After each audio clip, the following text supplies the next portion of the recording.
As for City, 18 consecutive wins, 15 points clear. The world record, as we know, I think, the regulars, is 19 in a row, set by Bayern Munich when Guardiola was in charge. One more game from this round of 20. Palace play Arsenal tomorrow night, 22:30 Mecca, that starts. Dwight York and Ian Rush in the studios with Andy Kerr. Arabic coverage on 2, English language. Do we give Benitez great credit, Peter, for nearly upsetting Manchester City? Yeah, I think in the end you do. It's just that I at home in the position that they're in sometimes, and maybe me, I'm a bit bolder, I'd have gone for it. I'd have gone, see what Bristol City did to Manchester United? You never know. You just never know. And he got in the faces from the first kick-off, and he didn't like it. I thought Manchester City were in the comfort zone till Newcastle United got after them. Let's get too carried away. City were only playing Manchester United. They conceded. Sorry, John. I haven't got a leg to stand on just about now, right? Now, the answer to the quiz question that was posed the other side of the break is that this goal should have stood, technically. Little known fact, in fact, it is a fact that had passed the four of us by. No, excuse me. Did I say it was a goal? You did, but I think you'd misinterpreted the rule that we were working on. No, it come off him. The defender saw he was on. Yeah, no, not strictly speaking. No, that's not the case at all. He was shutting them down. If a defender purposely moves to the ball in a situation such as that, he is deemed to be playing the opponent, Aguero, onside. That's what I said. No, you said it got a touch of his jersey. It hits him, so he's onside. So he's deliberately tried to close the ball down. He's got to be deliberate. The word you're using is deliberate. Well, he's put his boot out to try to stop the ball. Because if he just have a shot and he deflected... I'm sorry, it's complete and utter rubbish. Well, that's when the law. He shoots there now he's offside. Forget what happens after that. He's offside. It's not the law. No, De Bruyne shoots. The law. Yes or no? Yeah, the law is. Because you didn't know the law. Because he shuts him down. You didn't know the law. No, you never. Let me just read you again from our friendly official, Mark Halsley. A player who deliberately blocks the ball or attempts to do so is deemed as playing the ball deliberately, thus playing his opponent onside. So he's onside? Yeah. I'm sorry. No, I didn't know that. I thought once it deflected and he's offside, but if you said... He's offside. Yeah, he's offside. You thought that's an offside. He's but the offside fact that he's deemed or the attempt to block the ball... Until the attempt is made to block the ball. That's brilliant. I tell you what, those authorities are fantastic. So that means every coach in the world who tells his players, don't block a shot on the edge of the box. You see, we're not the only ones. Bobby Madley got it wrong, did he not? At Bournemouth. Well, that goal should have been disallowed. Like that. He gave the goal... well, he's not told us exactly why at the moment, but he's given the goal, believing that the touch was by a defender. But what? But what touch? Well, the header across the box. When Nathan comes from Aki's header. Aki's header. He doesn't believe Wilson gets a touch. Therefore, he says it's a goal.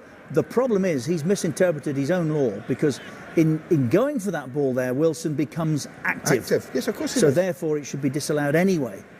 Listen, there's every reason you want to look at for that goal to be disallowed is accurate. He's offside. He handballed it and he moved towards My wider point is, and it is a genuine concern, I can forgive us not knowing the law, but I cannot forgive officials that are taking charge of Premier League matches not knowing the law. No, we did one, and it was Romelu Lukaku, remember now, playing for Everton at Goodison, opposite the Gladys Street end, and the same thing happened. There was a shot came in from the edge of the box, and the guy went to block it, and it hit him, and it spun through, and Lukaku was 3 or 4 yards offside, and he nonchalantly just controlled it and flipped in the net. And the ref gave it. And I'm sat here arguing as an Evertonian, well, that's the most ridiculous decision I've ever seen in my life. No, you weren't. You were running around the studio with your arm in the air. I was off air, but I wasn't. So we have discussed that here, but it still doesn't alter the fact it's a complete and utter nonsense. I'm not here to agree or disagree with you, and you may have a very good point. those people in the stadium tonight, had that been given, would have been every bit as confused as we are, wouldn't they? And I think the amount of deflection, I don't even know if the official saw the deflection. We didn't see it when it first happened. When De Bruyne took the shot on initially, there was no real, it wasn't a big deflection. It just moved maybe 6 inches or a foot. So it was very difficult to actually pick up watch this and see if can you pick up the deflection there? I tell you what, if you're asking me as a manager, I would say that's not shutting down to me. No, it doesn't say shutting down. It says deliberately attempts to block. Or it's too far away. He's trying to block the shot. Look, on a matter of, if we got VAR tonight, on a matter of fact, there's a fine line with we that. give that. That would be a goal, I guess. So. Yeah, it'd definitely be a goal. Under that ludicrous rule, yeah, it would be good. Within the rules of the game, that would have been a goal. It is extraordinary, isn't it? It really is. It's hard work, isn't it? We only interpret the laws in the manner in which we are told to do so.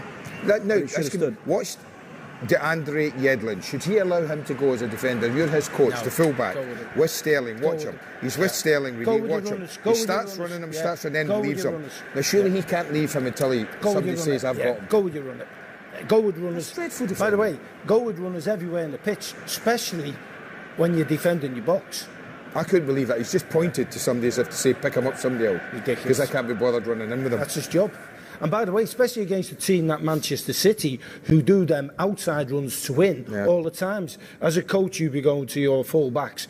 You've got to track these wide men, because they're going to get in on through balls. I mean, we're talking about Can I just ask that? Oh, sorry. I was thinking... Sorry, was that a tangent? Sorry, Dwight. No, I think we're talking about the fact that we track the run, but you got to give credit to the pass as well, equally. And equally, you can't give players of that caliber, that time and space to pick a pass.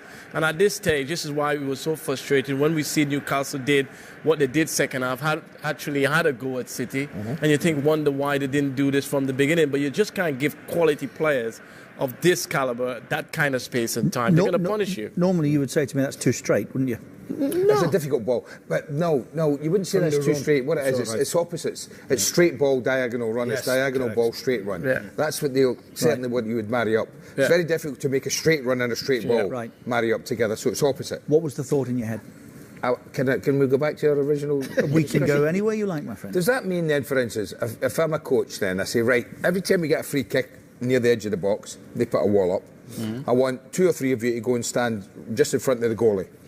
And we'll take a chance. I'm going to get the players to hit it at their legs. No, and you know why not? Because when Sam Allardyce did that, on the advice of Mark Halsey, in a game in the FA Cup, Bolton-Leicester, he put 2 on the post. No, it was deemed to be ungentlemanly. My argument is, what's ungentlemanly? What Aguero did? He ran offside. No. Seeking an advantage. No, he didn't. He did. He ran offside. You know full well that there would be enough flexibility in the system for there to be a good reason why that shouldn't happen. Well, if you take ungentlemanly conduct is likely to be the answer. The wall is going to block it, yes? Attempt to block it with their legs. So if it hits their legs, goes through them, and I've got 3 players the other side of the wall, technically you're right. Technically you're right, but it would probably be deemed to be ungentlemanly conduct. You know they make it up as they go along. They do. They do. Now, on the dive, here's another talking point. Yeah.